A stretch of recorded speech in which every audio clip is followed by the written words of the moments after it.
Hey there YouTube, welcome back to my channel. If you're new here, welcome. We're happy to have you. First of all, I want to apologize for the lighting. As you can see, I'm in my car.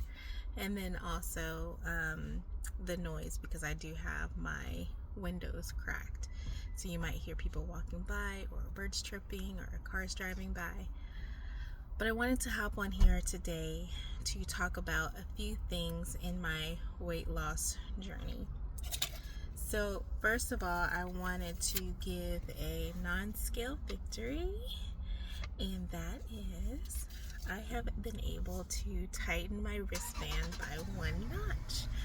And the notch that I did have it at, I don't know if you can see the little bulge here, but it started to get too loose, and yeah, now I can tighten it. Non-scale victory. A scale victory. So I did post earlier this week of how I kind of got off my plan with my dietitian and my working out because of me being sick a couple weeks ago, but now I'm back on it, and I had gained about 2 to 3 pounds. And so I got on the scale today and I've lost all those pounds. Now granted, yes, it could be water weight, yes, it could be elimination weight, but needless to say, my scale was down and I am proud. Also, I want to kind of credit that to walking. I think that we underestimate the power of walking to lose weight. So this week, actually I only walked once this week. Yesterday I didn't get out to do it, but I'm getting ready to here on my lunch break. But yeah, just walking 30 minutes, at least 30 minutes a couple times a week really does something. I don't know the science behind it, but it seems to do me more good than a heart pumping high intensity workout. I'm not saying that those don't work, but I've just noticed that compared to when I used to work out in the past and now, the weight is just, I won't say dropping off. It just seems to come off a little bit easier just simply walking. Also, I wanted to talk about how I don't want to say I've 100% quit my dietitian, but I put it off on hold for a little while. We used to meet weekly, then we started doing bi-weekly, and I just decided I don't know if this is for me, and so I pushed off our next meeting till the end of this month. It is March of 2026, and the reason why was because I was getting discouraged in that the weight wasn't coming off like it used to. And so let me explain. So the dietitian came up with a plan, a certain number of calories, protein grams, fiber grams, da da da da da. And I found that it was having a really hard time meeting those goals, and psychologically, it was making me feel like a failure. And so it made me, I won't say it made me, I tended to stray away from the plan.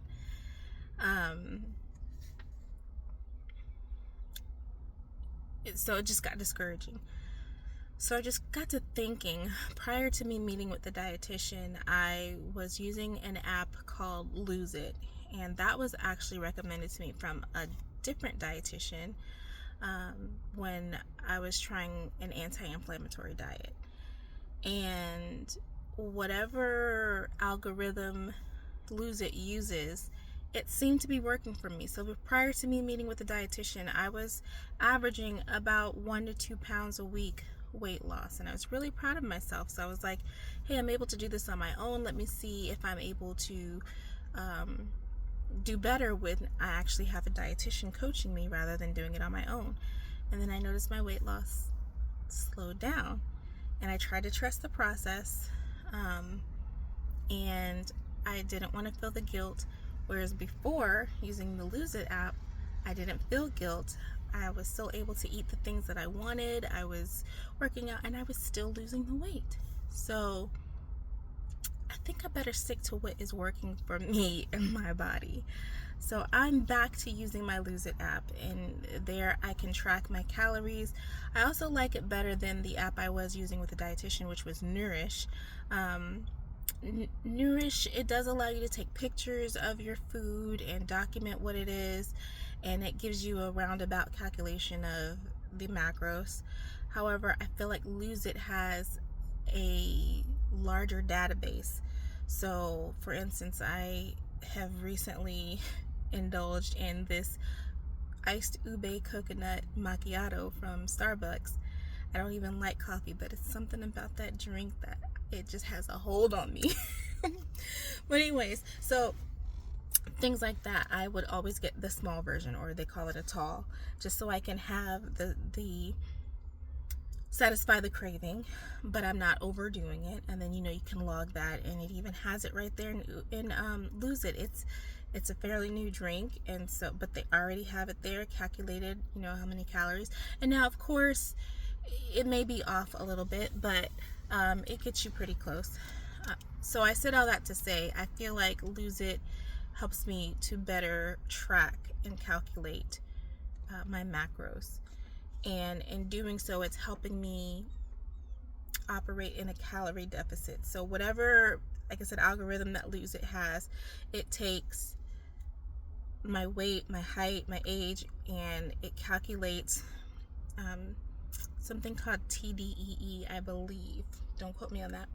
And it tells you how many calories your body burns just from existing. Just walking to your car, walking to your bed, to the bathroom, picking up your phone, whatever the case is, it calculates approximately how many calories your body would burn just at resting. And then from there, it does some kind of calculation to determine how many calories you need to eat in a day in order to be in a calorie deficit. And it also bases that off of your weight loss goals and the time frame that you want to lose the weight, and it just lets you know what you need to be doing. And that, I believe, is what was really helping me to lose the weight. The next point I want to touch on is increasing my step goal. So right now I have my step goal at 6,000 steps a day, and I'd say on average about 3, sometimes 4 times a week I actually hit that goal or exceed it. And the days that I hit or exceed it are the days that I actually go out and walk. I do have a desk job. It's pretty sedentary. I do try to hit my 250 steps each hour, which would give me I have it set for 12 hours of movement, throughout the day.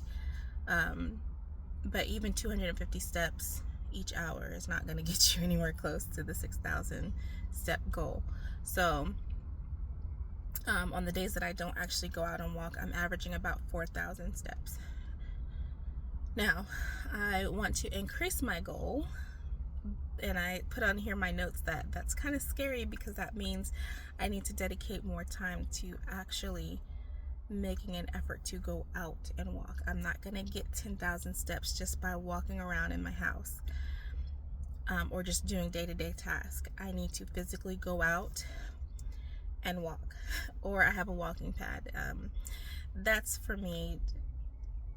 We'll talk about the walking pad another day. But anyways, I need to actually go out and walk. So it's scary because that means I need to dedicate more time.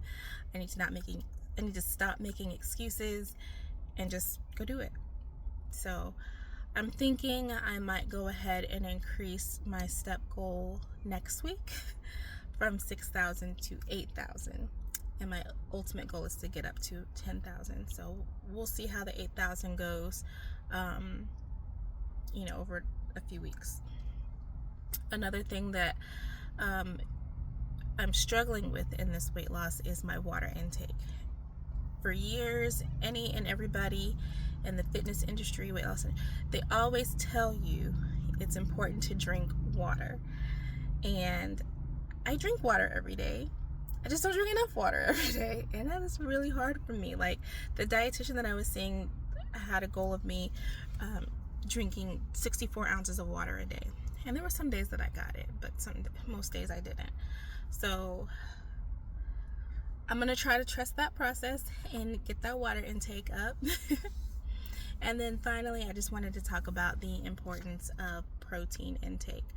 Dietitian always harped on me with protein, and I'm looking for somewhat of a rapid weight loss. Nothing too drastic, but I'm looking at my ultimate goal was to lose about 80 pounds. I'm about 26 pounds in from my starting weight. So I have about, it's a little over 60 pounds to go. What's that, 66 pounds? To reach my ultimate goal. But when I lose the weight, I don't want to have a lot of loose skin or flabby skin. I want to still be toned and tightened. And so I've learned that protein is very important to combat that, along with the working out. Another thing I need to add with my working out rather than just walking is weight training. I haven't done that. I've done very little of it. Not even enough to say that I've been doing it. So I just wanted to talk about that. In your weight loss journey, make sure that you are consuming protein. There's a lot of information out there to help you figure out just how much you should be consuming. But yeah, try to have it with every meal. And it's okay to have carbs, just don't overdo it. So I think that's all that I have here on my list of the kind of update that I wanted to give you all. But I'm going to go ahead and end this video now because I do want to go out and get at least a 20 to 30 minute walk in on my lunch break, and then I also want to get food. So let me go ahead and go. Thank you all for listening and joining me on this journey of weight loss. Continue to follow me and see my updates. Don't forget to like, comment, and subscribe below, and we'll see you in the next video. Be blessed. Bye.